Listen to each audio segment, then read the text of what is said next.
a lot of you are playing music, you're performing, you're in this bastion of incredible creativity, this Gurukul.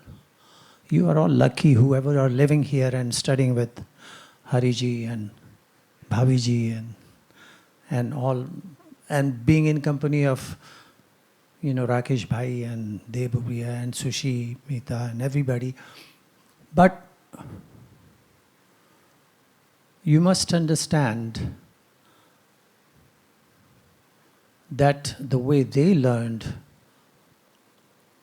is not necessarily the way you are learning. They learned at a different level, at a different time, when the transmission that was going on between a guru and a shishya was totally devoid of any peripheral disturbances. We now have many peripheral disturbances. We have phones, we have websites to deal with, we have to go find some kind of a work that we have to do, or just being able to survive and then play music at the same time. When I concentrate on aping my father, my teacher, I try to go back in time and imagine, or actually conjure up an image of him at the peak of his creative powers, his creative ability, at the peak of it. We all have that. I mean, it does happen. All maestros have it. There's a level where you arrive at where things are more magical than magic itself. And the creative processes are flowing faster than the most amazing waterfall that you can see in the world, whether it's the Victoria Falls or the one in Buffalo, Niagara Falls or something. So, yes, and I look at that point and I say, what is it that inspired him then? What it is that he did then? We tend to want to emulate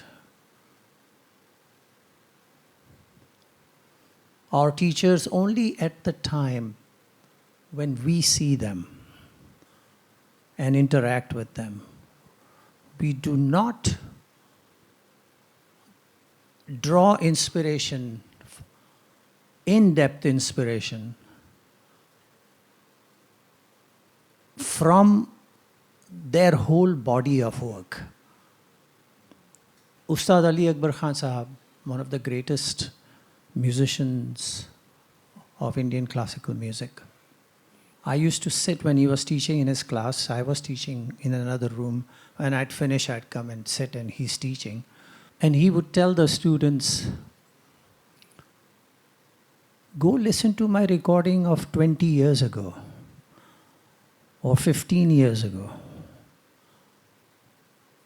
and see how I'm playing this raga. Right now, my hand is attempting to play the raga the way I used to play it.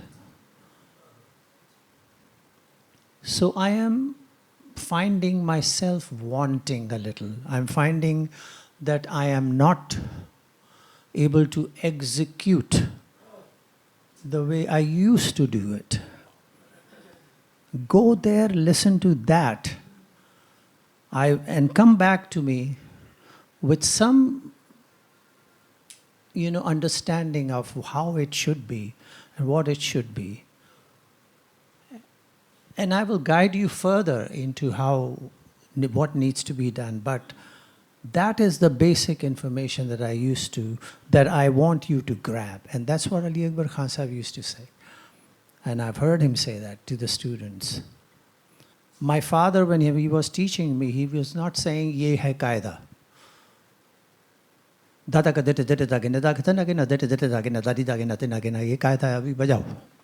Okay, so I'm playing the qaida.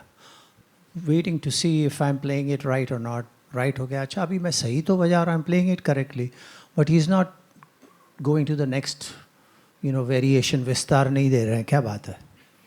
तो थोड़ी देर के बाद में he himself is saying, आगे खोलो इसको. मतलब the idea is use your mind. रटो नहीं. वो रटना तो रियाज करना है, लेकिन अगर इसको चलाना है तो then you must figure out a way to be able to say, okay, this is, but then how does this look if I turn it this way or that way or that way? That is up to me as a student to do. त्रिगृतकता घेंतदा, इसकी तिहाई बनाओ. So the learning process involved not just learning the bandish, learning the composition, and learning all the vistars, number 1, 2, 3, 4, 20, 15, whatever. But the learning process was how to be creative. Learning process involved how to improvise, how to be spontaneous in your ability to be able to play music. So that is what was being transmitted. And at the same time, beta, sum ko dekho. You guys understand what sum is, right? Now, matlab the first beat of the rhythm cycle. In a nutshell, just a basic surface meaning. Sum ko dekho, meaning you have to understand that that's your point of arrival.